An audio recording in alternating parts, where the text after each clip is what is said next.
Kasama na po ito? Hindi pa po ma'am. Ay, ayun, 8,000 yun. Opo. Tapos ito, 7.3, yung fittings po ma'am, kasama na. etong kahoy na to hindi. Ay, hindi po. Okay. Hello, kasama pa. Okay. Ito meron na talaga. Kasama na tong drainage. 1.5 ma'am. Iba yung price ng drainage. May price. Okay, ayan. 1,000 din ma'am. 7,000. Separate yung mga, anong tawag niyo sa mga ganito, sir? Fittings. Sink Fi- basket. Fittings? Sink basket. Ayun, Pero sink yung basket. fittings ma'am na strainer, overflow, bottle trap, kasama na po. Okay. Ito naman, With drain. magkano naman to? Ito, 10,600.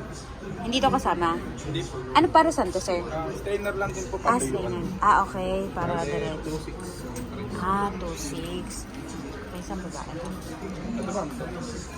Ayan. Maganda yung may gano'n na may basket tsaka may tuluan. Ano yun? Ito. Ito. Sa 11. Double din yung box Okay. series na ano. Tapos ihihiwalay na lang yung parang butas ng gripo. Ano? Ito naman is 11,194. Ito, super simple pero cute.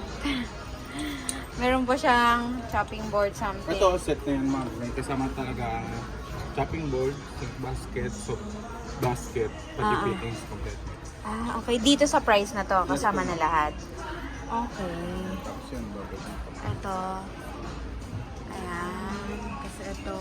Ayan, nandiyan na yung price. Ito, nandiyan na yung price. Bakit mas mahal to, sir? Makapal 31. kasi ito ma'am. Makapal. Welded type na to. Welded type. Yes. Tapos ayun yung parang pwede i-separate. Tapos ito, 10,000. Ayan. 10,000. Ano pong tawag? Under mount. Ano po ibig sabihin nun?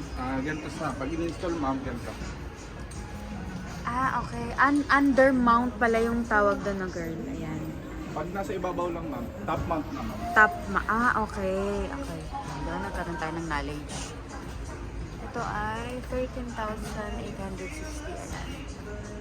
Ito, 23,000. Yung mga much higher po, yan yung mga welded, sabi niyo po, welded type. Kasi yung mga ganito natin, mga molded, minold po siya ng machine. Okay. Kasi may mano-mano ng tao. Mano-mano ng tao, welded type. Ito, minold ng machine. Ayan, girl. Bagong ano. Kasi color naman ma'am, US brand. Parang okay na tayo dun sa gano'n.